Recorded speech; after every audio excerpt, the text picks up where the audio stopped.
नमस्कार, आप देख रहे हैं 4 PM और मैं हूं अभिषेक मिश्रा।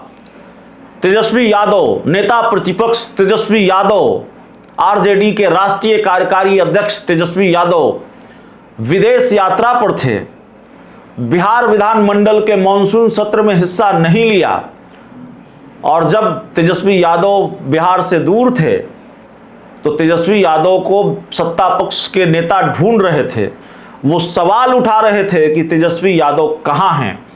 अब तेजस्वी यादव की वापसी हो गई है तो अब बांकीपुर का जो उपचुनाव है वो और दिलचस्प हो गया है। बांकीपुर के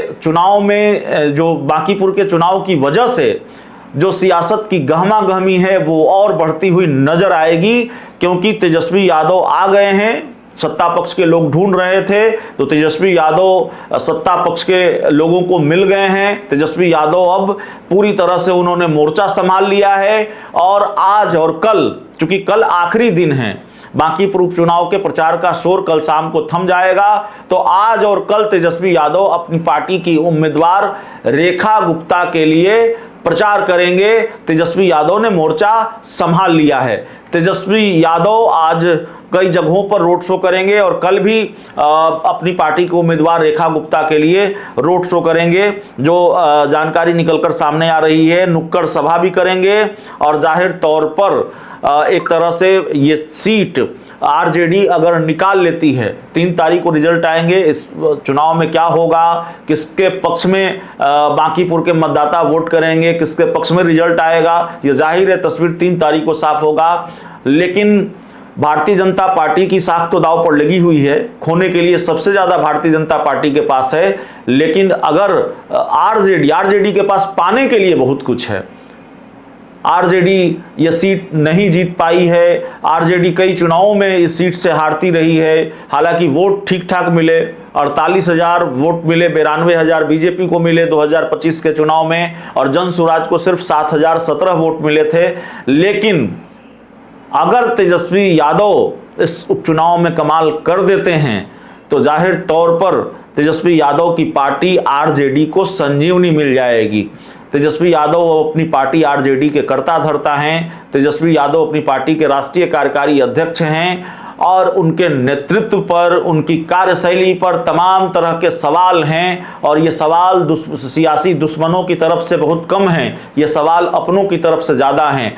परिवार और पार्टी के लोग सवाल उठाते रहे हैं, परिवार और पार्टी के लोग आईना दिखाते रहे हैं, और जाहिर तौर पर तेजस्वी यादव को कई झटके लगे हैं। आरजेडी को कई लोग छोड़ कर गए हैं। अभी हाल में तेजस्वी यादव जब विदेश यात्रा पर थे तो मृत्युंजय तिवारी, जो आरजेडी के बड़े मुखर प्रवक्ता थे, वो छोड़कर बीजेपी में शामिल हो गए।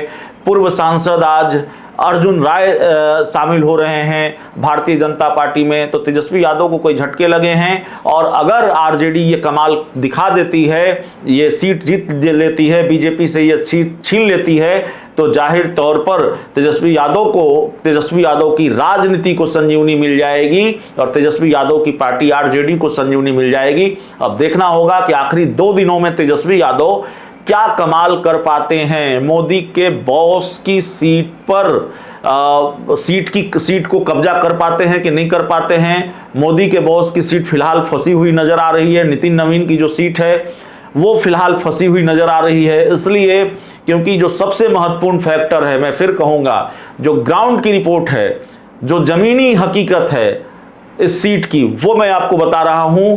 इस सीट की जमीनी हकीकत यह है कि बीजेपी के जो कोर वोटर हैं वो बहुत नाराज हैं। नीट पेपर लीक का मामला हो, छात्रों के आंदोलन का मामला हो, कहीं विकास कार्यों को लेकर हो, कहीं कुछ दूसरे मुद्दे हैं, अलग अलग वजहों से बीजेपी के कोर वोटरों में नाराजगी है। अब भारतीय जनता पार्टी आखिरी 2 दिनों में क्या ये नाराजगी दूर कर पाएगी कि नहीं कर पाएगी। एक दूसरा फैक्टर ये है कि प्रशांत किशोर चुनावी मैदान में हैं, और प्रशांत किशोर आरजेडी के से ज्यादा बीजेपी के कोर वोट बैंक में सेंधमारी करते हुए दिख रहे हैं। तो फिर अगर बीजेपी का गुनागणित बहुत बिगड़ गया कोर वोटरों की नाराजगी और प्रशांत किशोर के वोट बैंक में सेंधमारी करने से, तो जाहिर तौर पर आरजेडी के पक्ष में यह चुनाव जा सकता है। हालांकि प्रशांत किशोर भी लड़ाई में हैं, प्रशांत किशोर भी इस उपचुनाव में महत्वपूर्ण फैक्टर हैं।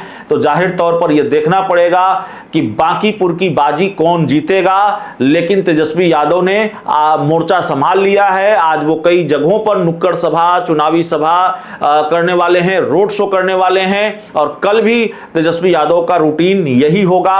और 30 तारीख को बांकीपुर में वोटिंग होनी है। बांकीपुर चुनाव के लिए 3 तारीख को नतीजे आएंगे और 3 तारीख को जब नतीजे आएंगे तो जाहिर तौर पर वो नतीजा चाहे किसी के पक्ष में भी आए, लेकिन बड़ा महत्वपूर्ण होगा। 3 तारीख के बाद बिहार की राजनीति की गहमागहमी शायद और बढ़ेगी। बिहार की सियासत से जुड़े कई अनसुलझे सवालों के जवाब भी मिलेंगे और कुछ लोगों की या कुछ पार्टियों की, कुछ नेताओं की जो राजनीतिक मुश्किलें हैं वो बढ़ सकती हैं, कुछ का कद बड़ा हो सकता है। तो बांकीपुर का जो उपचुनाव का नतीजा होगा वो बहुत कुछ तय करने वाला है। बहुत बहुत धन्यवाद।